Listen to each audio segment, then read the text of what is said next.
Operative সেন্টেন্সের narration, এটা কি মূলক বাক্য? প্রার্থনামূলক বাক্য, তাই না?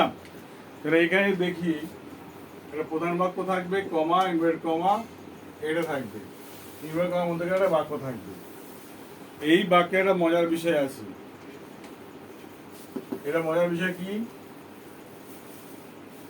যদি সেন্টেন্স হয়, SENTENCE সেন্টেন্স হয়, তাহলে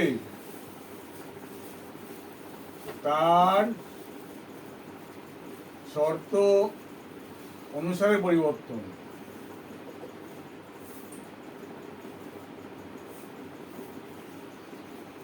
পরিবর্তন এটা বাক্য হলে তাহলে কি হবে? পরিবর্তন হবে শর্ত অনুসারে। কিরকম? তার টেন্সের পরিবর্তন হতে পারে, টেন্স চেঞ্জ হতে পারে, প্রোনাউন চেঞ্জ হতে পারে, চেঞ্জ অ্যাডভার্ব চেঞ্জ হতে পারে, ফ্রেজ চেঞ্জ হতে পারে। যদি শর্ত হয়, যদি বাক্য থাকে একটা গোটা বাক্য, তাহলে পরিবর্তন হতে পারে। কি বললাম? 2, যদি বাক্য না থাকে তাহলে কোনো চেঞ্জ হবে না। বাক্য হলে পরিবর্তন, বাক্য না হলে কোনো পরিবর্তন হবে না। এখানে ভার যেটা হতে পারে, সেভ, সেজ, সেড, সেটু, সেস্টু, সেটু, যাই থাক, এগুলো হতে পারে। কি লেখো? প্রে লেখো, প্রে, PRAY, প্রে।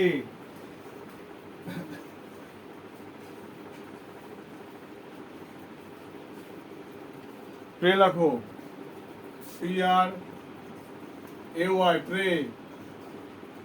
উইশ, আর কি হতে পারে? BID, বিড, এটা হতে পারে প্রেস, PRAYS, WISACS, BIDS, এটা হতে পারে প্রেড, উইশ, বেড, BADE হতে পারে। কি বললাম? এটা কিন্তু কোনটা আছে? এটা পাঁচটা আছে। কোনটা? এটা পাঁচটা আছে। বাকিগুলো সব প্রেজেন্টে কিন্তু। ঠিক আছে? কি বললাম? এটা খুব সহজ, এটা খুব সহজ, এটা সহজে পড়া যায়, এটা অসুবিধা থাকে না। জয়নিং কি হবে এখানে? জয়নিং, জয়নিং কি হবে বলো? দুই বাক্যের মাঝে হবে দ্যাট। কি হবে? দ্যাট হবে। এখানে দ্যাট দিয়ে জয়নিং করতে হবে না। বুঝা গেল কি বললাম?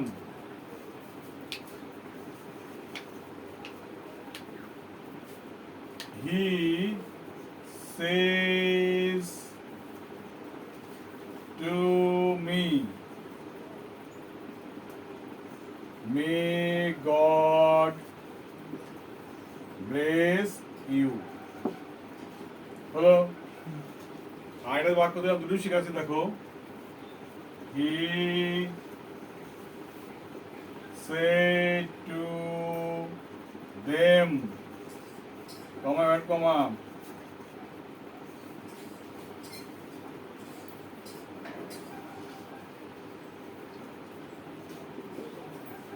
good morning. দেখো, একটা জিনিস দেখতে পাচ্ছি, এটা বাক্য রয়েছে, এটাই বাক্য নেই, খালি গুড মর্নিং দেওয়া আছে, তাই তো? এটাই বাক্য নেই, তাহলে এগুলো পরিবর্তন নাই। এর বাক্য আছে, এর পরিবর্তন আছে। ক্লিয়ার? কি বললাম? ভগবান যেহেতু ভগবানের কথা উল্লেখ করা আছে, তাহলে কি হবে? প্রার্থনা হবে এখানে। ভগবান মানে কি হবে সেখানে? প্রার্থনা। তাহলে হি prayed to me, দেখো, হি prayed, PRAYS, praise to me, এখানে YS, praise to me। বিভাগ কেমন কি হবে? That. May God bless you. মেটা আগে একজন পড়ে যাবে, এটা পড়ে যাবে, মে তো ভার কত পড়ে যাবে এটা, তাহলে গড মে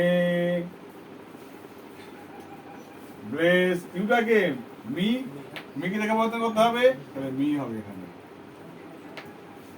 হলো, এটা যদি থাকতো সেইড, ইডি থাকতো বা তাহলে কি হতো, প্রেইড হতো এখানে, তাহলে এখানে মাইট হয়ে যেত, তখন মেটা এখন কি হতো, এখানে মাইট হতো। বোঝা গেল কি বললাম? এটা প্রেজেন্ট টেন্সে আছে, তাই পাই এটা প্রেজেন্ট টেন্সে করে ফেললাম। টেন্সে পরিবর্তন হবে যদি প্রধান বাক্য পাস্ট টেন্স তবে হয়, তাই না? এ বলেছিলাম সেন্টেন্স থাকবে শর্ত অনুযায়ী পরিবর্তন করতে হবে, মানে প্রধান বাক্য পাস্ট টেন্স ভাবে পরিবর্তন করতে হবে শর্ত অনুযায়ী। আচ্ছা, এটা দেখো, he said to me good morning, said to বলতে লিখে দাও কি হবে বলো, he bade, B A D E, কি হবে, bade them good morning, he bade them good morning. যদি এখানে শেষ থাকতো তাহলে বিটস হতো, এখানে যদি সে থাকতো তাহলে বিট হতো খালি এখানে। বোঝা গেল কি বললাম? এই পরিবর্তনটুকু রাখলেই অপারেটিভ সেন্টেন্সের সমস্ত ন্যারেশন কমপ্লিট হবে। বোঝা গেল? এখানে তো ব্যাড ব্যাড যুক্ত হবে না, সেন্টেন্স নেই, কোনো জয়েনের কোনো লিঙ্কার নাই। সেন্টেন্স থাকলে তা যুক্ত করতে হয়, সেন্টেন্স থাকলে, না থাকলে যুক্ত করার কোনো রাস্তা নেই, জয়েনিং করার কোনো কাজও নেই। যেটা আছে সেটা। বোঝা গেল কি বললাম? এই হলো কাজ, যে ভালো করে করো, ভালো করে দেখো। ওকে, বাই। সামনে পরীক্ষা, ভালো করে। কোনো কিছু অসুবিধা হলে অবশ্যই কমেন্ট বক্সে, তোরা এদিকে থাকা আমার দিকে। এই প্র্যাকটিসগুলো বইতে কিছু না অনেকগুলো দেওয়া আছে, এই প্র্যাকটিসগুলো ঠিকঠাকভাবে করলে আশা করি ন্যারেশন বাঁধবে না কোথাও। থাকলো পরে একটা কি এক্সক্লেমেটারি থাকলো, ওটা আমি পরের দিন আলোচনা করে দেবো। ওকে, কি বললাম? ঠিক আছে, বাই।